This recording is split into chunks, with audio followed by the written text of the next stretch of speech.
सी चीज ऐसी है जो एक पत्नी अपने पति को मांगने से भी नहीं देती। जय श्री कृष्णा। प्रिय दर्शक बंधुओं, एक बार पुनः स्वागत है आप सभी मित्रों का आपके अपने चैनल दर्पण ज्ञान गागर यूट्यूब चैनल में। प्रिय दोस्तों, इस प्रकार माता पार्वती के प्रसन्नों को सुनकर के भगवान शिव कहने लगे कि हे देवी पार्वती, तुम जिन स्त्रियों की बात कर रही हो उनमें से 2 स्त्रियां विधवा होकर के अपना दुखी जीवन जी रही हैं और वहीं पर एक स्त्री सुहागन होकर के अपने पति के साथ में अपना सुखी जीवन व्यतीत कर रही है। यदि तुम जानना चाहती हो आखिरकार ऐसा क्यों है, तो मैं तुम्हें एक छोटी सी कहानी सुनाता हूँ। मेरी इस कहानी को तुम बहुत ही ध्यान से सुनना, क्योंकि आधी अधूरी कहानी सुनने वालों को आधा अधूरा ही ज्ञान प्राप्त होता है, जो जीवन में किसी भी काम नहीं आता। क्योंकि तुम्हारे तीनों प्रश्नों के उत्तर इसी छोटी सी कहानी में समाये हुए हैं। यदि तुमने मेरी इस कहानी को ध्यान पूर्वक सुन लिया तो तुम्हारे तीनों प्रश्नों के उत्तर तुम्हें अवश्य ही प्राप्त हो जाएंगे और तुम्हें पूरी संतुष्टि प्राप्त होगी। प्रिय दर्शक बंधुओं, तभी माता पार्वती कहती हैं कि हे भगवान भोलेनाथ, मैं तुम्हारी बात से पूरी तरह से सहमत हूँ। आप कहानी प्रारंभ कीजिए। मैं कहानी को पूरे मन व ध्यान लगाकर सुनूंगी और जब तक आप कहानी सुनाएंगे तब तक मेरा मन किसी दूसरी ओर नहीं भटकेगा। प्रिय दर्शक बंधुओं, कहानी प्रारंभ करने से पहले मेरा आप सभी दर्शक बंधुओं से निवेदन है, यदि अभी तक आपने हमारे चैनल दर्पण ज्ञान गागर यूट्यूब चैनल को सब्सक्राइब नहीं किया है तो प्लीज चैनल को अभी सब्सक्राइब कर लें, वीडियो को एक लाइक कर दें, अच्छे कमेंट करें, हो सके तो अपने सगे संबंधियों व मित्रों तक वीडियो को शेयर अवश्य करें। प्रिय दोस्तों, तो बने रहें बिना स्किप किए हमारी इस वीडियो के अंत तक, क्योंकि आज की कहानी प्रिय दोस्तों आपके लिए बहुत ही महत्वपूर्ण होने वाली है। तो आइए कुछ नया जानने की कोशिश करते हैं। भगवान भोलेनाथ कहते हैं कि हे देवी पार्वती, सबसे पहले मैं तुम्हें उस स्त्री की कहानी सुनाता हूँ जो सुहागन बनकर के सुखी जीवन जी रही है। देखो देवी, जिस सुहागन स्त्री की तुम बात कर रही हो वो सुहागन स्त्री एक राजा के नौकर की पत्नी है, और जिस नौकर की वो पत्नी है उस नौकर को अपनी पत्नी पर पूर्ण विश्वास और भरोसा है कि उसकी पत्नी पूरी तरह से पतिव्रता है, जिसका महिमा मंडन वो अपने साथियों में बार बार करता है। देखिए देवी पार्वती, एक दिन की बात है, उस राजा के नौकर ने अपनी पत्नी की प्रशंसा इतनी कर दी कि बात धीरे धीरे फैलती हुई राजा के दरबार तक पहुंच गई। फिर उस राजा ने अपने नौकर को बुलाया और उस नौकर से कहा कि तुम हर किसी से कहते हो कि तुम्हारी पत्नी पतिव्रता है, क्या वास्तव में तुम्हारी पत्नी पतिव्रता है? क्या तुम्हें अपनी पत्नी के ऊपर पूर्ण विश्वास है? भगवान शिव कहते हैं कि हे देवी पार्वती, इस प्रकार राजा की बात सुनकर के वो नौकर कहने लगा कि हे महाराज, मुझे अपनी पत्नी पर पूरा विश्वास है कि मेरी पत्नी पूरी तरह से पतिव्रता है। प्रिय बंधुओं, उसी समय राजा का महामंत्री कहने लगता है, यदि मैं तुम्हारी पत्नी का पतिव्रत धर्म नष्ट कर दूं तो तुम्हें क्या सजा मिलनी चाहिए? तभी वह नौकर कहने लगा, यदि तुम मेरी पत्नी का पतिव्रत धर्म नष्ट कर देते हो तो महाराज मुझे फांसी लगा देना। उधर वो राजा का नौकर राजा से कहता है कि हे राजन, यदि ये मंत्री मेरी पत्नी का पतिव्रत धर्म नष्ट नहीं कर पाया अर्थात खंडित नहीं कर पाया तो इनको क्या सजा मिलनी चाहिए? तभी राजा बोले, तब तो इस मंत्री को भी फांसी की सजा मिलनी चाहिए। इस प्रकार हे देवी पार्वती, उस मंत्री ने भी फांसी की सजा पाने की ये शर्त स्वीकार कर ली और वह मंत्री उस नौकर से कहने लगा, निशानी के तौर पर मैं तुम्हारी पत्नी की क्या चीज लेकर के आऊं जिससे कि तुम्हें विश्वास हो जाए कि मैं तुम्हारी पत्नी का पतिव्रत धर्म खंडित करने में सफल हो गया हूं। तो वह नौकर कहने लगा कि हे मंत्री, यदि तुम मेरी पत्नी के पास जाकर के मेरे विवाह के समय मुझे एक फेंटा कटार मिली थी जो कि दूल्हे को देते हैं, वो फेंटा कटार मेरी पत्नी ने बहुत ही अच्छी तरीके से संभाल कर अपने पास रखी है, जो कि सुहाग की निशानी मानी जाती है। यदि तुम उस फेंटा कटार को लाकर के मुझे दे देते हो तो मैं तुम्हारी बात को मान जाऊंगा कि तुमने मेरी पत्नी का पतिव्रत धर्म खंडित कर दिया है। भगवान शिव कहते हैं कि हे देवी पार्वती, इस प्रकार वे दोनों लोग शर्त को स्वीकार कर लेते हैं और इसके बाद वह मंत्री शहर में जाता है और शहर की जानी मानी एक दूती से जाकर मिलता है। और हे देवी पार्वती, उस दूती का यही काम था, इधर की बात उधर करना, अर्थात एक दूसरे की बात इधर उधर बढ़ाना। और उस शहर में जो काम कोई नहीं करता था उस काम को वो दूती छल कपट द्वारा कर दिया करती थी। इसीलिए वो मंत्री अपना स्वार्थ सिद्ध करने के लिए उसी दूती को बुलाता है और दूती से कहता है कि हे दूती, तुम मेरी बात को ध्यान से सुनो। इस नाम का एक व्यक्ति है, उससे मेरी शर्त लग गई है। और फिर उसने उस शर्त के बारे में उस दूती को वो सारा कुछ बता दिया जो कि उस नौकर और मंत्री के बीच बातचीत हुई थी। फिर वो उस दूती से कहने लगा, तू कैसे भी करके उस स्त्री से मेरा संपर्क करवा दे। इस कार्य के लिए तुझे जितना भी धन चाहिए मैं उतना धन देने के लिए तैयार हूँ। भगवान शिव कहते हैं कि हे देवी पार्वती। इस प्रकार उस मंत्री की बात सुनकर के वो दूती कहने लगी कि हे भाई, तू उस औरत के बारे में बात मत कर। वो स्त्री तो पूरी तरह से पतिव्रता है, वो तो तेरी ओर थूकेगी भी नहीं। वो स्त्री अपने पति के सिवा किसी दूसरे पुरुष की शक्ल देखना भी गवारा नहीं करती है और उसके परिवार के व्यक्ति भी बहुत ही खूंखार हैं। यदि उन्हें पता चल गया कि मैं उसके परिवार की स्त्री को बहकाने की कोशिश कर रही हूँ तो वो मेरी खाल खिंचवा कर उसमें भूस भरवा देंगे। उस दूती की बात सुनने के बाद वो मंत्री कहने लगा, यदि तू उस स्त्री से मेरा संपर्क नहीं करवा सकती है तो तू मेरा एक काम कर दे। किसी प्रकार उसके घर से जाकर के उस स्त्री से उसके पति की फेंटा और कटार ले आ और उस स्त्री के गुप्तांग के पास यदि कोई चिन्ह हो तो वो चिन्ह भी तू देखकर मुझे आकर बता दे। इसके बदले में फिर मैं तुझे मुंह मांगा इनाम दूंगा। भगवान शिव कहते हैं कि हे देवी पार्वती, ये बात भली प्रकार से उस दूती की समझ में आ गई। उसने मंत्री से कहा, ठीक है, मैं तुम्हारा ये काम अवश्य ही करने की कोशिश करूंगी। प्रिय बंधुओं, वो नौकर शहर में रहता था और उसकी पत्नी घर में अकेली रहती थी। इसी मौके का फायदा उठाकर वो दूती उस नौकर के घर जाती है और उसकी पत्नी से जाकर कहती है कि हे बेटी, कि मैं तेरे पति की मौसी हूँ। आज मैं कई वर्षों के बाद तेरे घर आई हूँ। तभी वह स्त्री कहने लगी, आप कह रही हैं कि आप मेरे पति की मौसी हैं, लेकिन आज से पहले मैंने आपको कभी नहीं देखा, तो मैं इस बात को कैसे मानूं कि आप मेरे पति की मौसी हैं। तभी वह दूती बातें बनाते हुए कहने लगी कि तुम्हारा जो पति था ये बहुत छोटा था, तभी मैं एक बार यहाँ पर आई थी। उसके बाद से मैं अपने पति के साथ परदेश चली गई और कई वर्षों बाद अब लौटी हूँ, तब जाकर के तुम्हारे यहाँ आई हूँ।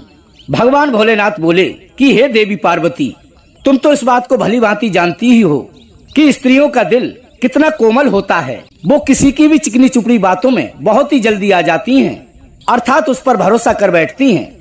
और वही गलती उस स्त्री ने कर दी।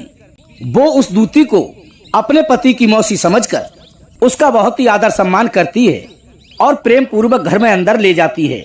मगर उसे क्या मालूम था कि ये मेरे पति की मौसी नहीं बल्कि एक दूती है जो कि मेरे साथ छल करने आई है।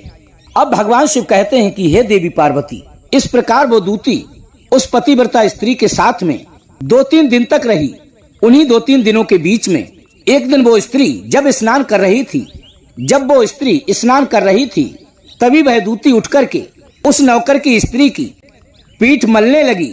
उस पतिव्रता स्त्री ने उसको ऐसा करने से बहुत मना किया, लेकिन वो तो दूती थी, वो कहाँ मानने वाली थी। उसे तो अपना कार्य सिद्ध करना था। सो वो उसके लाख मना करने के बावजूद भी उसकी पीठ मसलती रही और मीठी मीठी बातें करती हुए कहने लगी कि तू तो मेरी बेटी के समान है, इसलिए तू मुझे ये सब करने से मत रोक।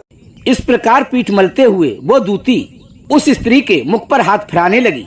फिर उसका मुख धोने के बहाने से उस दूती ने उस पतिव्रता स्त्री की आंखों पर जोर से पानी का छप्पा मार दिया और वह स्त्री अपने दोनों हाथों से आंखें मलने लगी। उसी दौरान उस दूती ने उस स्त्री के गुप्तांग के पास जांघ पर एक तिल था, वो देख लिया। बस उसका काम बन गया। उधर जब स्नान करने के बाद वो पतिव्रता स्त्री अपनी रसोई में खाना बनाने को गई, तब दूती को मौका मिल गया और उसी दौरान उसके पति का पटका और कटार उसके घर से चुरा लिया और उस पतिव्रता स्त्री की नजरों से छुपकर मौका पाकर वहां से निकल आई और उस पतिव्रता स्त्री के पति का पटका और कटार लाकर के उस मंत्री को दे दी और उस पतिव्रता स्त्री के गुप्तांग के पास जो तिल था वो भी उस मंत्री को बता दिया। भगवान शिव कहते हैं कि हे देवी पार्वती, फिर वह मंत्री उसके पति का पटका और कटार लेकर के सीधा राजा के दरबार में पहुंचता है और राजा से जाकर कहने लगा कि हे राजन, जिस नौकर की पत्नी की आप इतनी तारीफ कर रहे थे और दूर दूर तक उसके चर्चे हैं। मैंने उस नौकर की पत्नी के साथ पूरे 2 दिन बिताए हैं और उसके पति का ये पटका कटार उसी के हाथों से लेकर आया हूँ। प्रिय बंधु, तभी राजा दरबार लगाते हैं और अपने सैनिकों के द्वारा उस नौकर को अपने दरबार में बुलवाते हैं। और जब सभी लोग राज दरबार में उपस्थित हो जाते हैं तो राजा ने उस महामंत्री से कहा कि हे महामंत्री, तुमने इस व्यक्ति की पत्नी का पतिव्रत धर्म कैसे खंडित किया है? राज्यसभा में साफ साफ बताइए। तभी हे देवी पार्वती, उस राजा की आज्ञा पाकर के उस मंत्री ने उस नौकर को उसकी फेंटा और कटार दिखाई और उसकी पत्नी के गुप्तांग के पास जांग पर एक तिल भी बताया। तभी राजा ने उस नौकर से पूछा, जो बात ये मंत्री बता रहा है क्या ये बात सच है? तभी वह नौकर कहने लगा कि हाँ महाराज, ये बात बिल्कुल सत्य है। तभी वह नौकर अपने मन में सोचने लगा, आज तक मैं जिस स्त्री को पतिव्रता स्त्री मानता आया था वो तो चरित्रहीन निकली। उसने तनिक भी मेरे बारे में नहीं सोचा और इस मंत्री के साथ अपना मुंह काला कर लिया। प्रिय बंधुओं, दोनों पक्षों की बातें सुनने के बाद में उस राजा ने 15 दिन के बाद उस नौकर को फांसी देने का हुक्म कर दिया और कहा, इस नौकर को पूरे समाज के सामने 15 दिन बाद फांसी पर चढ़ाया जाएगा। धीरे धीरे समय बीतता गया और 15 दिन बीतने के बाद वो फांसी का दिन आ गया। तो उस नौकर से राजा ने उसकी आखिरी इच्छा पूछी। तभी वह नौकर कहने लगा कि हे राजन, मैं अपनी पत्नी से अंतिम बार मिलना चाहता हूँ। तभी भगवान शिव कहते हैं कि हे देवी पार्वती, उस व्यक्ति की बात सुनकर राजा ने उस नौकर को आज्ञा दे दी कि ठीक है, तुम अपनी पत्नी से जाकर के मिलाओ।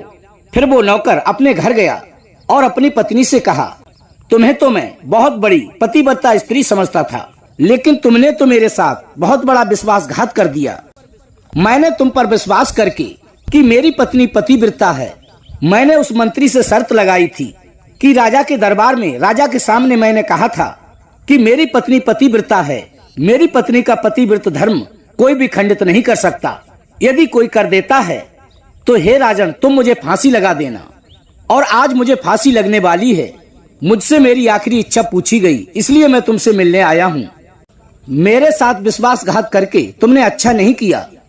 भगवान शिव कहते हैं कि हे देवी पार्वती, तभी उस पतिव्रता स्त्री ने अपने पति को वो सारी बात बताई, लेकिन उसे अपनी पत्नी की बात पर बिल्कुल भी विश्वास नहीं हुआ और वह क्रोध करता हुआ वहां से राजा के दरबार को चला गया। फिर जब वो नौकर राजा के दरबार में वापस पहुंचा और उधर उस नौकर की पत्नी ने भगवान को याद किया और अपने पतिव्रत धर्म पर लग रहे लांछन को दूर करने के लिए अपना वेश बदल करके वो राजा के दरबार में पहुंची और हाथ जोड़कर राजा से बोली कि हे राजन, मैं आपके राज दरबार में नृत्य पेश करना चाहती हूँ। और नृत्य के तो राजा शौकीन होते हैं। तो राजा ने भी खुश होकर उसको नृत्य दिखाने की आज्ञा दे दी। और जैसे ही नृत्य प्रारंभ हुआ तो मंत्री संतरी अर्थात सभी राज दरबारी उपस्थित होकर उस सुंदरी का नाच देखने लगे। उस स्त्री ने इतना सुंदर नाच दिखाया कि सभी लोग वाह वाह करने लगे और राजा भी उस स्त्री का नृत्य देख करके अति प्रसन्न हुए। तभी उस स्त्री से कहने लगे, हे नर्तकी, हम तुम्हारे नाच से अति प्रसन्न हैं। मांगो, तुम क्या मांगना चाहती हो? तुम जो भी मांगोगी मैं तुम्हारी इच्छा अवश्य ही पूरी करूंगा। भगवान शिव कहते हैं कि हे देवी पार्वती। तभी उस नौकर की पतिव्रता स्त्री ने कहा कि हे महाराज, आपकी सभा में मेरा चोर है जिसने मेरे रुपए लिए थे मगर आज तक वापस नहीं दिए हैं। उस चोर को आप फांसी की सजा दे दीजिए। तभी वो राजा कहने लगा कि ठीक है नर्तकी, तुम साफ साफ बताओ हमारे दरबार में तुम्हारा चोर कौन है, उसका नाम क्या है, मैं उसे फांसी की सजा अवश्य ही दूंगा। भगवान शिव कहते हैं कि हे देवी पार्वती। फिर उस नौकर की पतिव्रता स्त्री ने कहा कि हे महाराज, आपका मंत्री मेरा चोर है, आप इसको अवश्य ही फांसी की सजा दें। जैसे ही उस मंत्री ने ये सुना कि ये नर्तकी तो मुझे चोर बता रही है, तो वह मंत्री कहने लगा कि हे महाराज, मैं कसम खाकर कह रहा हूँ कि मैंने इस स्त्री का कभी भी कुछ नहीं चुराया है। जब मैंने इस स्त्री को पहले कभी देखा ही नहीं है तो मैं इसकी चोरी कैसे कर सकता हूँ? मैंने आज से पहले इसकी शक्ल तक नहीं देखी है। भगवान शिव कहते हैं कि हे देवी पार्वती। जैसे ही उस मंत्री ने कहा कि आज से पहले मैंने इस स्त्री की कभी शक्ल नहीं देखी है, तभी वह पतिव्रता स्त्री कहने लगी कि हे राजन, जब इस मंत्री ने आज से पहले मेरी शक्ल नहीं देखी है तो फिर ये मंत्री मेरे पति की फेंटा कटार कहाँ से ले आया और मेरे गुप्तांग के पास जांग पर तिल कैसे देख लिया? हे राजन, मैं आपके उस नौकर की पत्नी हूँ जो कि आपके यहाँ नौकरी करता है और आज आप मेरे निर्दोष पति को फांसी पर चढ़ाने वाले हैं। अब मैं आपको पूरी दास्तान सुनाती हूँ। ये जो आपका मंत्री है, इसने मेरे पास में अपनी एक दूती को भेजा था। उस दूती ने मेरे घर जाकर के मेरे गुप्तांग के पास जांग पर जो तिल था वो देख लिया और उसी दूती ने मेरे पति की फेंटा और कटार चुराई है और वो फेंटा कटार ला करके उस दूती ने इस मंत्री को दी है। क्योंकि जो दूती इस मंत्री ने मेरे घर भेजी थी तो मैंने उसको पहचानने से इनकार कर दिया। तो वो दूती कहने लगी कि हे बेटी, तू मुझे क्या पहचानेगी, मैं तो तेरे पति की मौसी हूँ और बहुत समय बाद आई हूँ, इसलिए तू नहीं पहचान रही है। उसने मीठी मीठी बातों में मुझे बहला फुसला लिया और मैं उसकी चिकनी चुपड़ी बातों में आ गई। इस प्रकार महाराज, मैंने उसको अपने पति की मौसी मान लिया और उसको बड़ा ही मान सम्मान दिया। अपने यहाँ ठहरने की उसकी पूरी व्यवस्था की और उसी मान सम्मान का फायदा उठाकर उस दूती ने मेरी जांग पर तिल का निशान और मेरे पति की फेंटा कटार चुरा ली। उसी कारण से आज मेरे पति को फांसी होने वाली है। इस प्रकार हे देवी पार्वती, जब राजा ने उस स्त्री की बातों को सुना तो उन्हें कुछ सच्चाई नजर आई। तभी उन्होंने उस दूती को बुलाया और उस दूती से सच्चाई बताने को कहा। राजा के आदेश को वो दूती टाल ना सकी और उस दूती ने सारी सच्चाई राजा को बता दी। सच्चाई सुनने के बाद राजा ने उस नौकर को तो बरी कर दिया, लेकिन अपने मंत्री को फांसी पर चढ़ा दिया। भगवान महादेव कहते हैं कि हे देवी पार्वती, इस प्रकार उस नौकर की पतिव्रता स्त्री ने राजा से कहा कि हे महाराज, मैं अपने पति से बहुत प्यार करती हूँ, मैं एक चरित्रवान स्त्री हूँ और मैंने अपने पूरे जीवन में अपने पति के सिवाय सपने में भी किसी पर पुरुष का काम भाव से चिंतन नहीं किया है। इसीलिए आज मैं अपने पति के प्राण बचा पाई, अन्यथा आज मैं विधवा हो गई होती। भगवान भोलेनाथ कहते हैं कि हे देवी पार्वती, इस प्रकार हमारी कहानी पूरी होती है। अब तुम अपने तीनों प्रश्नों के उत्तर सुनिए। तुम्हारा पहला प्रश्न था कि कौन सी स्त्री समय से पहले विधवा हो जाती है। तो जो स्त्रियां अपने पति का नाम लेती हैं, वे अपने पति की आयु कम कर देती हैं और समय से पहले ही विधवा हो जाती हैं। क्योंकि पति का नाम लेने से पति की आयु घट जाती है और समय से पहले ही उनके पति की मृत्यु हो जाती है। ऐसी स्त्रियां जो अपने पति का नाम लेती हैं, समय से पहले ही विधवा होकर के दुखों से भरा जीवन जीती हैं।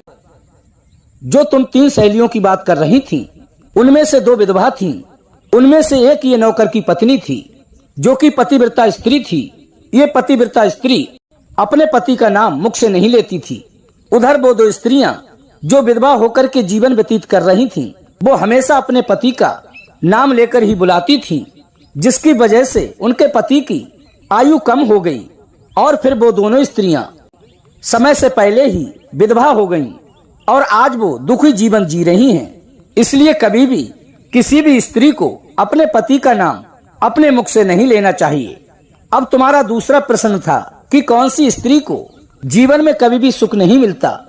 तो समझ लो, जो स्त्रियां अपने पति की बिना अनुमति के किसी तीर्थ स्थान या उत्सव में जाती हैं, उनके जीवन में कभी भी सुख नहीं आता। ऐसी स्त्रियां पूरे जीवन भर दुखी ही रहती हैं और उन्हें कभी भी जीवन में अपने पति का प्रेम नहीं मिलता। अब भगवान शिव कहते हैं कि हे देवी पार्वती, तुम्हारा तीसरा प्रश्न था कि ऐसी कौन सी चीज है जो एक पत्नी अपने पति को मांगने से भी नहीं देती है। तो वो चीज गाली है। क्योंकि एक पतिव्रता और चरित्रवान स्त्री अपशब्द या गालियां नहीं देती और जो स्त्री अपने पति को अपशब्द बोलती है, गालियां देती है, वो स्त्री कभी भी चरित्रवान नहीं हो सकती और ऐसी स्त्री जीवन भर दुख सहते हुए रोती ही रहती है। अर्थात उसके जीवन में कभी भी सुख की घड़ी नहीं आती और समय से पहले ही ऐसी स्त्री विधवा हो जाती है। प्रिय दर्शक बंधुओं, इस प्रकार देवी पार्वती भगवान भोलेनाथ से अपने प्रश्नों के उत्तर मिलने के बाद कहती हैं कि हे प्रभु, वास्तव में जो स्त्री चरित्रवान होती है उस पर दुख परेशानियां कितने भी आ जाएं, लेकिन वो अपने पतिव्रत धर्म से विचलित नहीं होती और ऐसी स्त्रियों के घर में सदैव ही माता लक्ष्मी का वास होता है और सदैव ही वो घर धन धान्य से परिपूर्ण रहता है। ऐसी स्त्रियां सदैव ही अपने घर को स्वर्ग बनाए रखती हैं, क्योंकि जिस मनुष्य का चरित्र साफ स्वच्छ है तो उससे बड़ा संसार में कोई धनवान व्यक्ति नहीं है। क्योंकि पतिव्रत धर्म की शक्ति और उसका चरित्र ही सबसे बड़ा धन होता है। तो ये थी प्रिय दर्शक बंधुओं आज की हमारी ये कहानी। यदि वीडियो अच्छी लगी हो तो वीडियो को एक लाइक कर दें, चैनल को सब्सक्राइब कर दें, अच्छे अच्छे कमेंट करें, हो सके तो अपने सगे संबंधियों व मित्रों तक वीडियो को शेयर अवश्य करें। प्रिय दोस्तों फिर मिलेंगे इसी प्रकार की ज्ञानवर्धक चर्चा के साथ। इसी के साथ प्रिय दोस्तों राधे राधे, जय श्री कृष्णा।